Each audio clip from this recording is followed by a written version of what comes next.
Semangat belajar anak didik kami sekalian, bertemu kembali dengan saya Nova Delima Panjaitan. Anak didik kami sekalian, topik kita kali ini adalah masih seputaran kerajaan bercorak Hindu dan Buddha di Indonesia. Akan tetapi kali ini fokusnya kita tentang kerajaan Kediri. Anak didik kami sekalian, kerajaan Kediri ini merupakan kelanjutan dari kerajaan Mataram yang telah kita bahas sebelumnya, gitu ya.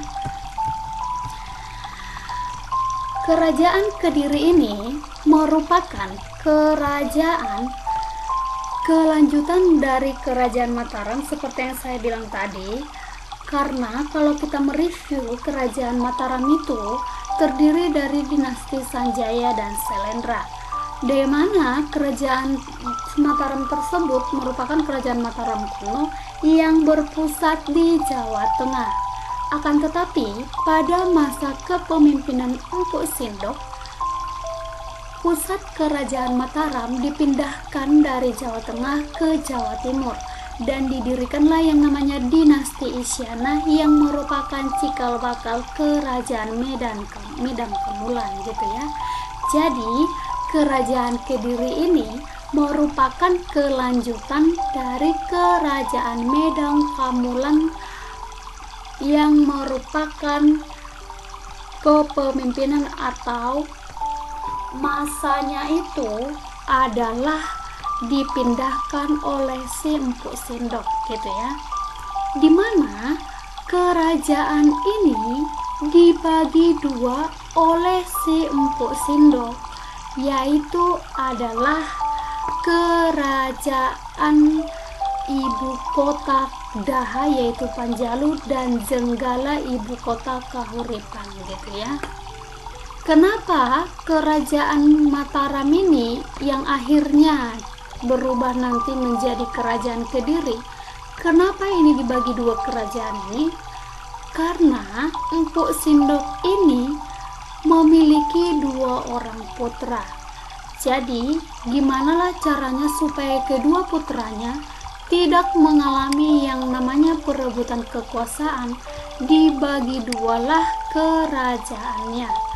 Akan tetapi nanti pada akhirnya ternyata dibagi dua kerajaan tersebut bukan berarti terciptanya perdamaian, gitu ya. Akan terjadi nanti pertempuran atau keinginan untuk merebut kekuasaan, gitu ya. Jadi fikslah kerajaan itu dibagi dua. Yang pertama itu Panjalu, ibu kotanya adalah Daha yang dipimpin oleh si Samarawijaya, dan yang kedua adalah Jenggala, ibu kotanya Kahuripan yang dipimpin oleh si Mapanji Garasakan, gitu ya. Silsilah yang perlu kita ingat dari kerajaan Kediri ini anak didik kami sekalian. Yang pertama adalah tahapnya itu masanya si Jenggala dan Panjalu, gitu ya. Pada masa kerajaan Jenggala dan Panjalu dipimpin oleh si Jenggala itu Mapanji Garasakan dan Panjalu itu dipimpin oleh Samarawijaya. Selanjutnya, tokoh pemimpin yang terkenal dari kerajaan Kediri adalah Jaweswara. Setelah dari Jaweswara dilanjutkan oleh si Bameswara. Akan tetapi pada masa Jaweswara ini terjadilah yang namanya penyatuan, disatukanlah antara Jenggala dan Panjalu. Jadi kalau ada nanti soal pada masa siapakah kepemimpinan siapakah kerajaan Kediri disatukan, berarti bisa jelas kita jawab itu adalah masanya si Jaweswara, gitu ya. Selanjutnya setelah si Jaweswara dilanjutkan kepada Bameswara. Dari si Bameswara dipimpin oleh si Jayabaya. Jayabaya ini merupakan tokoh terkenal dari kerajaan Kediri, di mana puncak kejayaan kerajaan Kediri itu pada masa kerajaan Jayabaya. Nanti ini terkenal dengan ramalannya juga yang disebut dengan ramalan Jayabaya gitu ya. Jadi dari semua tokoh ini, pada masa si Jayabaya inilah kerajaan Kediri mencapai puncak kejayaan. Setelah si Jayabaya diteruskan kepada Sarweswara. Dari si Sarweswara ini kepemimpinan dilanjutkan kepada si Arweswara.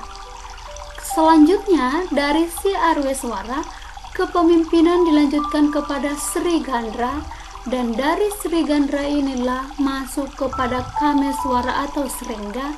Dari Sringgala masuk kepada kepemimpinan Kertajaya. Gitu ya.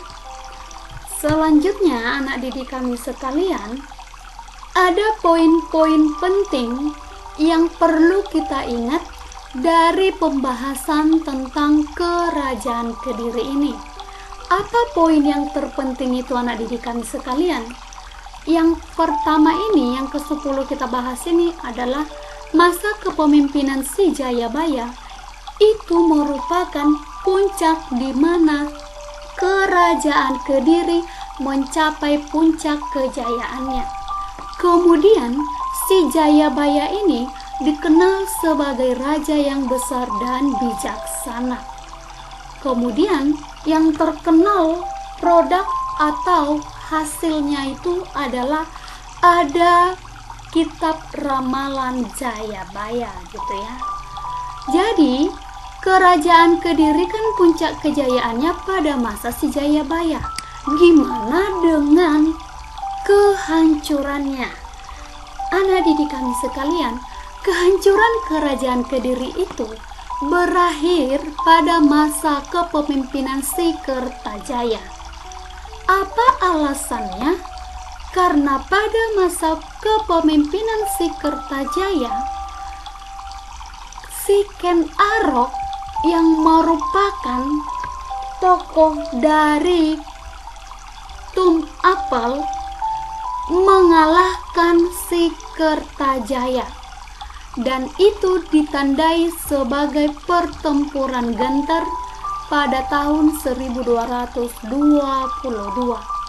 Jadi anak didik kami sekalian, ceritanya ini si Ken Arok ini meminta bantuan kepada si kaum Brahmana untuk mengalahkan Kertajaya dari kerajaan Kediri. Yang jadi pertanyaan, kenapa sih si Ken Arok ini meminta bantuan dari si kaum Brahmana? Jelas, kalau kita review, kerajaan Kediri ini adalah aliran Hindu. Oke. Jadi, kenapa si Ken Arok meminta bantuan kepada kaum Brahmana? Karena si Kertajaya pada masa kepemimpinannya mengurangi hak-hak kaum Brahmana, sehingga kaum Brahmana meminta bantuan kepada si Ken Arok. Untuk ngapain? Karena si Brahmana juga ternyata dendam atau sakit hati atau tidak setuju. Kenapa? Karena si Kertajaya mengurangi hak-haknya mereka. Jadi bekerja samalah si Ken Arok dengan kaum Brahmana untuk meruntuhkan kepemimpinan si Kertajaya, dan akhirnya berakhirlah kerajaan Kediri. Nanti anak didik kami sekalian, setelah kerajaan Kediri ini, maka dilanjutkanlah dengan kerajaan Singasari yang dimulai dengan kepemimpinan si Ken Arok ini gitu ya. Oke, bagaimana sih kehidupan ekonomi pada masa kerajaan Kediri ini? Yaitu dalam sektor pertanian kemudian bercocok tanam lah ya, berdagang, dan selanjutnya adalah maritim atau pelayaran.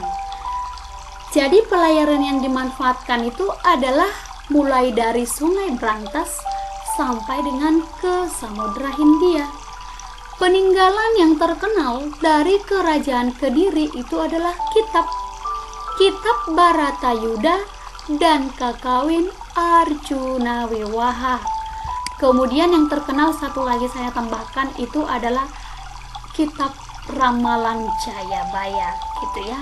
Demikianlah anak didik kami sekalian, info penting seputar pembahasan tentang Kerajaan Kediri. Semoga bermanfaat. Sekian dan terima kasih. Akan tetapi saya sampaikan kepada kalian semuanya, tetap mereview materi. Kemudian selain itu apalagi yang mau saya sampaikan? Perlulah kalian menonton film dokumenter maupun video-video lainnya yang berhubungan dengan kerajaan yang bercorak Hindu dan Buddha, khususnya pembahasan tentang Kerajaan Kediri, supaya tambah wawasan kalian dan referensi. Untuk penguatan literasi kalian, maka silahkanlah membaca buku-buku yang berhubungan dengan materi terkait.